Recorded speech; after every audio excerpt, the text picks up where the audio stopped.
Halo, perkenalkan nama saya Fauzan Septaryadi, NIM 2061201073. Program Studi Manajemen Fakultas Ekonomi Universitas Sumatera Selatan. Baiklah, di sini saya akan memaparkan presentasi saya tentang sejarah perkembangan bahasa Indonesia. Baiklah, di sini saya akan menjelaskan tentang sejarah perkembangan bahasa Indonesia. Bahasa Indonesia yang kini kita gunakan sebagai bahasa resmi negara kita berasal dari bahasa Melayu. Bahasa Melayu yang digunakan tersebut merupakan bahasa Melayu tua yang sampai sekarang masih dapat kita selidiki sebagai peninggalan masa lampau. Bahwa bahasa Austronesia itu juga mempunyai hubungan kekeluargaan dengan bahasa-bahasa yang dipergunakan di daratan Asia Tenggara. Bukan baru sekarang bahasa Indonesia atau bahasa Melayu itu digunakan sebagai bahasa penghubung di beberapa negara Asia Tenggara. Sudah sejak dahulu kala, bahasa Indonesia atau bahasa Melayu itu dikenal oleh penduduk daerah yang bahasa sehari-harinya bukan bahasa Indonesia atau bahasa Melayu. Kita lanjut ke slide selanjutnya, yaitu Persatuan dan Kesatuan Bangsa Indonesia diikrarkan melalui butir-butir Sumpah Pemuda sebagai berikut. Yaitu yang pertama, kami putra-putri Indonesia mengaku bertumpah darah yang satu, tanah Indonesia. Kedua, kami putra dan putri Indonesia mengaku berbangsa yang satu, bangsa Indonesia. Ketiga, kami putra dan putri Indonesia menjunjung bahasa persatuan, yaitu bahasa Indonesia. Baiklah, kita lanjut ke slide selanjutnya, yaitu Profesor Dr. Slamet Mulyana mengemukakan faktor-faktor yang menjadi penyebabnya sebagai berikut. Yang pertama, sejarah telah membantu penyebaran bahasa Melayu. Bahasa Melayu merupakan linggau franca di Indonesia, bahasa perhubungan atau bahasa perdagangan. Dengan bantuan para pedagang, bahasa Melayu disebarkan ke seluruh pantai Nusantara, terutama di kota-kota pelabuhan. Bahasa Melayu menjadi bahasa penghubung antara individu. Yang nomor 2, bahasa Melayu mempunyai sistem yang sederhana, mudah dipelajari, tak dikenal tingkatan bahasa seperti dalam bahasa Jawa atau bahasa Bali, atau perbedaan pemakaian bahasa kasar dan halus seperti dalam bahasa Sunda atau bahasa Jawa. Yang ketiga, faktor psikologis, yaitu suku bangsa Jawa dan Sunda telah dengan sukarela menerima bahasa Indonesia sebagai bahasa nasional, semata-mata didasarkan pada keinsafan akan manfaatnya. Ada keikhlasan mengabaikan semangat dan rasa kesukuan karena sadar akan keperluan kesatuan dan persatuan. Yang keempat, kesanggupan bahasa itu sendiri juga menjadi salah satu faktor penentu. Jika bahasa itu tidak mempunyai kesanggupan untuk dapat dipakai menjadi bahasa kebudayaan dalam arti yang luas, tentulah bahasa itu tidak akan dapat berkembang menjadi bahasa yang sempurna.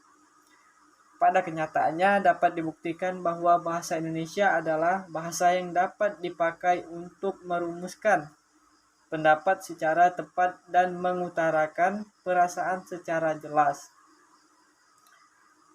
Baiklah, kita lanjut slide selanjutnya, yaitu pembinaan bahasa Indonesia. Bahasa Indonesia merupakan alat komunikasi yang paling vital bagi umat manusia.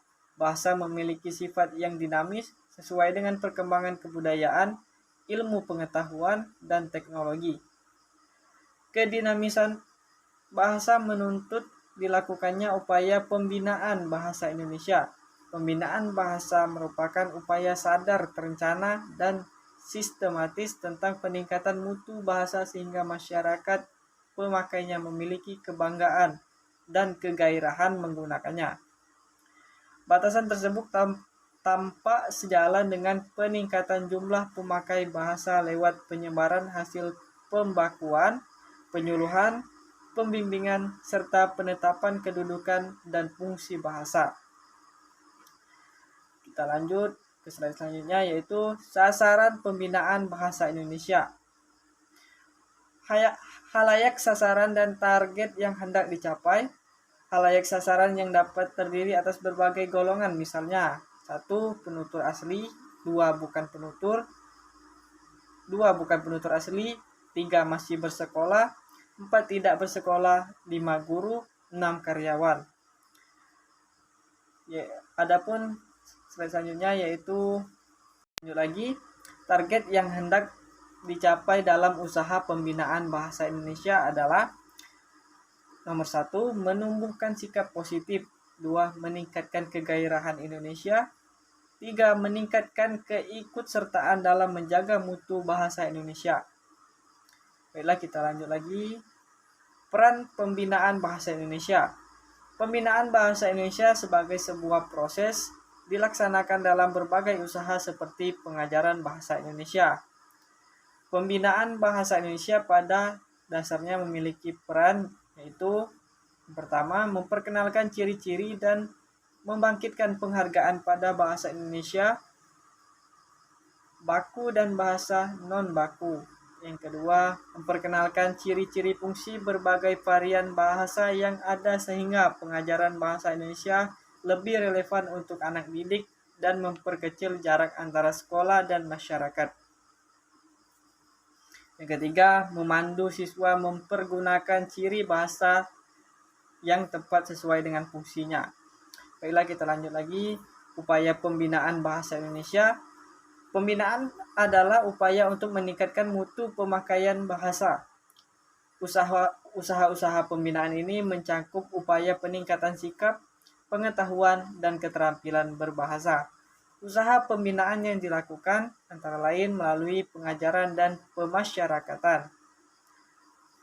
Kita lanjut ke slide selanjutnya, yaitu adapun yang terakhir, kesimpulan. Dapat disimpulkan dari makalah ini bahwa bahasa Indonesia berasal dari bahasa Melayu. Bahasa Melayu dipilih sebagai bahasa pemersatu, yaitu bahasa Indonesia. Karena bahasa Melayu sudah merupakan lingua franca di Indonesia, bahasa perhubungan dan bahasa perdagangan. Sistem bahasa Melayu sederhana, mudah dipelajari karena dalam bahasa Melayu tidak dikenal tingkatan bahasa kasar dan bahasa halus. Suku Jawa, suku Sunda, dan suku-suku yang lainnya dengan sukarela menerima bahasa Melayu menjadi bahasa Indonesia sebagai bahasa nasional. Bahasa Melayu mempunyai kesanggupan untuk dipelajari sebagai bahasa kebudayaan dalam arti yang luas. Baiklah, itulah pemaparan saya tentang sejarah perkembangan bahasa Indonesia.